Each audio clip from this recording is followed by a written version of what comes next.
Elections are right around the corner, and in this politically pivotal time, one BJP MP has intensified his efforts to contend that there is a demographic plot in the works. Godda MP Nishikant Dubey, and you've heard a lot of this before, has stated that the Muslim population in India is on the rise. He says that the Muslim population was approximately 9% in 1952 and it has now surged to 24%. Dubey raised concerns about what he termed the Bangladeshi infiltrators increasing in Jharkhand, alleging that the state government is permitting this influx. He accused the Jharkhand Mukti Morcha, the JMM, of engaging in vote bank politics. This is Nishikant Dubey. 9% मुस्लिम आबादी थी 1951 में, आज वो 24% हो गई। पूरे देश में से मुस्लिम जो है 4% बढ़ा, हमारे संथाल परिणाम में वो 15% बढ़ा। ये 11% बांग्लादेशी घुसपैठिया है। ये झारखंड की सरकार खुद इसको मान रही है। इसके बाद भी वोट बैंक की पॉलिटिक्स में आदिवासियों की संख्या घट जाए, आदिवासी मर जाए, आदिवासी तुरहित हो जाए, इसके लिए ना कांग्रेस को मतलब है, ना झारखंड मुक्ति मोर्चा को मतलब है। और संथाल परगना एक ऐसे भयावह स्थिति में है कि जो ग्रेटर बांग्लादेश बनने की स्थिति है, वो संथाल परगना से उसकी शुरुआत हो रही है। और जब तक बांग्लादेशी घुसपैठियों को यहां खदेड़ कर नहीं भगा देंगे, भारतीय जनता पार्टी चैन से नहीं बैठेगी। So that was Nishikant Dubey, and Pragya joins us now. Pragya, interesting choice of words. He says that there are parties that want to make Santhal Parganas a greater Bangladesh. He's been talking about this for some time, but now it's picked up before the elections. Will you translate the politics involved here? Well, you should understand it in a way that, in fact, Union Home Minister, when he went there, when he went to Jharkhand last elections, he also flagged this particular issue of the illegal immigration from the Bangladesh. It is also a threat to internal security. And this is exactly the change in the demography of Jharkhand is what BJP has been pointing out. And also Nishikant Dubey is trying to flag it again just ahead of the election. But BJP has been speaking about this for quite some time now. In fact, Mr. Dubey has backed his argument by sharing a purportedly, warning issued, by the police officials. In fact, of the presence of the Bangladeshi immigrant in Santhal Pargana. And this is exactly what he says, that this is the proof of the decrease in tribal population. BJP has been making this an issue, saying that the Muslim and illegal immigrants from the Bangladesh are infiltrating in Santhal Pargana. They are also converting the tribal population. They are marrying off the girls in tribal population. They are taking away their lands, and this is a big demographic change that is happening in Jharkhand. Pragya, we have from the Jharkhand Congress Rajesh Thakur joining us, so just bear with us while we ask him a couple of questions. Abhi, Rajesh ji, agar aapne Nishikant Dubey ke bayan sune hain, not just now but over the last few months also, वो कह रहे हैं कि JMM और आपकी जो सरकार है वो चाहती नहीं कि ये बांग्लादेशी इन्फिल्ट्रेटर्स पे कोई एक्शन हो, मुस्लिम पॉपुलेशन बढ़ते रहे, संथल परगनास ग्रेटर बांग्लादेश बन जाए, ऐसे कह रहे हैं। आपका क्या कहना है उनके बयान पे? नहीं, उन्होंने आप ट्वीट उनका पूरा पढ़े हैं? जी बिल्कुल, एक लेटर भी शेयर किया है उन्होंने, उसमें काफी एक स्कैरी साउंडिंग चेतावनी है। झारखंड सरकार की है ना? हाँ बोलिए। झारखंड सरकार की चिट्ठी है ना? जी बिल्कुल, तो आपके गवर्नमेंट को मालूम है, बट वो कहते हैं कि आप कुछ कर नहीं रहे हैं। नहीं, चिट्ठी किस बात से है वो? आई थिंक मैंने आपको क्वेश्चन पूछा है। In fact, we have Nishikant Dubey himself joining us on the phone. Nishikant Dubey, we have been covering these claims that you have been making over the past several months quite extensively. But the opposition, and that is your rivals, say that this is simply timed to the polls. You want to do Hindu-Muslim politics. Please tell us, what is your unfettered view?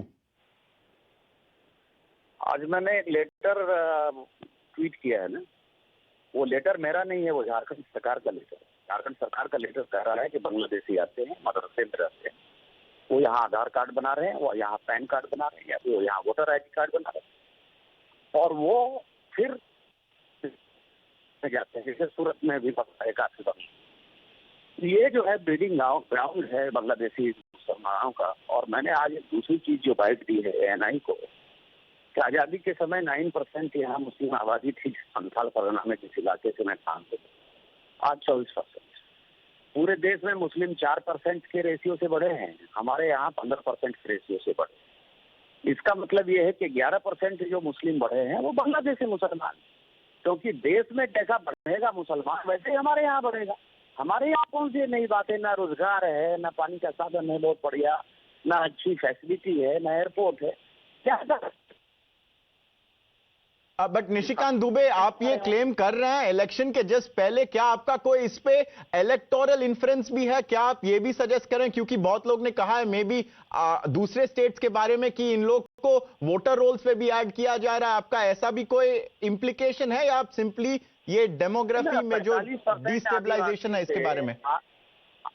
45% आदिवासी से आज यदि 28% आदिवासी हो गए तो 17% आदिवासी गए कहाँ? उन्होंने बांग्लादेशी ही तो उसको भगा के ले गए, या शादी कर लिया, उनका धर्मांतरण कर दिया, कुछ तो कर दिया ना।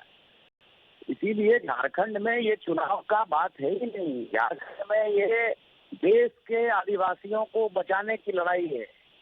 एक नए हुल की आवश्यकता है, जिसके लिए मैं बार बार आह्वान कर रहा हूँ, और यहाँ का समाज एक्टिव हो गया है और हम इसको भगा के रहेंगे, बांग्लादेशियों को खदेड़ के रहेंगे।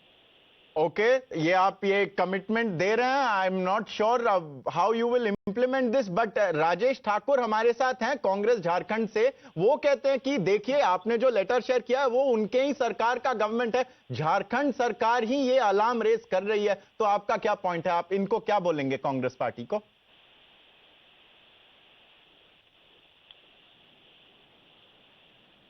Can you here us, Nishikant Dubey? Well, Nishikant Dubey has shared his views with us. We have Rajesh Thakur of the Jharkhand Congress. Thakur ji, मैंने जो आपका प्रश्न था वो निशिकांत दुबे जी को पूछा, वो अभी तक रिप्लाई नहीं दिए हैं, बट आपका क्या कहना है, आपका पॉइंट क्या है? ठीक है, आपकी गवर्नमेंट ने ये पॉइंट रेज किया है, बट कोई एक्शन तो नहीं किया। आप ये तो नहीं कह रहे हैं कि जो घुसपैठिए आए हैं उनको निकाल देंगे, उनको सिंगल आउट करेंगे, ऐसा आप कोई स्टेप बोल रहे हैं कि आप करेंगे? अरे इधर जाना एयरपोर्ट। देखिए, निशिकांत दुबे जी खुद अपनी बातों का खुद से खंडन कर रहे हैं। वो कह रहे हैं कि झारखंड सरकार की चिट्ठी है। इनको बताना चाहिए कि केंद्र सरकार ने क्या किया। घुसपैठ किसका मामला है? एसएसबी, बीएसपी, बीएसएफ और आईटीबीपी किसके अंदर आती है? और 5 साल में जो डबल इंजन की सरकार थी उसमें इन्होंने कितने बांग्लादेशियों को बाहर किया और क्या उसमें उनका रिजल्ट है? देखिए, सिर्फ आरोप लगाने के लिए आरोप लगाना है और बेतुकी बातें करनी है तो आप सुन सकते हैं। आपके दूसरे सवाल का तो उन्होंने जवाब नहीं दिया, क्योंकि उनके पास जवाब नहीं है इस बात का, क्योंकि भारतीय जनता पार्टी आदिवासियों की बात करती है। जब मणिपुर में आदिवासियों के साथ क्या हो रहा था उस समय भारत के प्रधानमंत्री, गृह मंत्री, किसी ने कुछ कहा हो, उनका कोई बयान आया हो, कोई उस पर लगाम लगाया हो, तो आप बताइए। तो इस तरह की बातें, no, admittedly Manipur is a sensitive issue, you have many questions BJP के अगेंस्ट। हम एट द मोमेंट झारखंड के डेमोग्राफी पे फोकस कर रहे हैं। एक फाइनल क्वेश्चन आपको, क्या आप गवर्नमेंट कंसर्न है ये डेमोग्राफी क्लेम के बारे में? चीन हमारे जमीन पे कब्जा कर रहा है, उस संदर्भ में ये क्या कहते हैं? सवाल तो ये है, और सवाल ये है कि घुसपैठ हो कैसे रही है और कौन करवा रहा है। इन्होंने घुसपैठ पर रोक लगाने के लिए क्या कदम उठाए हैं? अगर ये बात सरकार पर लगाते हैं आरोप, तो उनको ये गृह मंत्री से इस्तीफा भी मांगना चाहिए कि आखिर गृह मंत्री क्या कर रहे हैं। गृह मंत्री किस वास्ते देश के गृह मंत्री हैं जब उनसे घुसपैठ पर लगाम नहीं लगाया जा रहा है? मैं तो कहूंगा इमीडिएटली उनको इस्तीफा दे देना चाहिए, कि उनके सांसद ही इस बात को एंडोर्स कर रहे हैं कि जो बांग्लादेशी घुसपैठ हो रहा है, घुसपैठ तो उन्हीं का जिम्मा है ना, उसको कौन रोकेगा? क्या आईटीबीपी और बीएसएफ और एसएसबी हमारे जिम्मे है? राइट, गृह मंत्रालय। राजेश ठाकुर, धन्यवाद, आपने हमसे बात की इस मामले पे। We will take your points to Pragya now. Pragya remains with us. Pragya, the Congress says that it is the center's job to stop illegal infiltration. Where do you see this controversy? What is the reality behind it? You were sharing insights with us.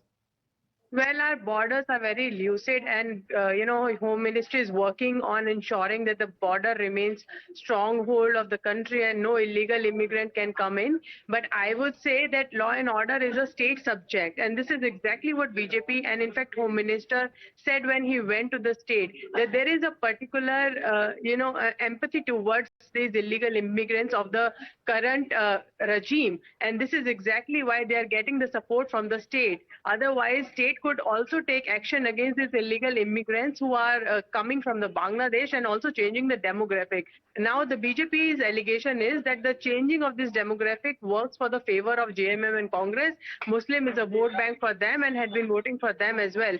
But BJP says that we're standing strongly with the tribals who are facing the onslaught with this particular immigration that is happening. But the Home Ministry is also very serious about that. There had been various meetings as well. But after all, there is a point where the central forces and the state forces have to come together, do the coordination, and ensure that there is no illegal immigration in the state. But unless that happens, law and order is the state subject and has been the state subject. And this is exactly why BJP is blaming JMM and Congress government about this issue. Well, very expertly summed up there by Pragya. It's a matter of power as well as will. There are power on two governments' hands, but who has the will? That is a question. Now, another chief minister in another state that has dealt with infiltration, mass migration, Assam. Now, the chief minister, Himanta Biswa Sarma, who is the election in charge for the BJP in Jharkhand, he too had raised this issue, Pragya, and he had cited the Jharkhand government's internal letter as well, in which it is written that intruders are given training at madrasas. Aadhaar cards are also made. He asserted that once the BJP will come to power in Jharkhand, it will implement the NRC in Santhal Pargana. Listen in. काल भी आपने देखा है झारखंड सरकार का अनुरोधनी पत्र, जहां में यह लिखा गया है कि घुसपैठी आते हैं, मदरसा में उनका ट्रेनिंग होता है, आधार कार्ड बना दिया जाते हैं, तमाम बातें अभी सामने आ रहा है। हमारा यही मानना है कि ये चुनाव का बाद बीजेपी सरकार बनेगा और हम लोग संथाल परगना में एनआरसी भी बनाऊंगा और घुसपैठी को बाहर भी करूंगा।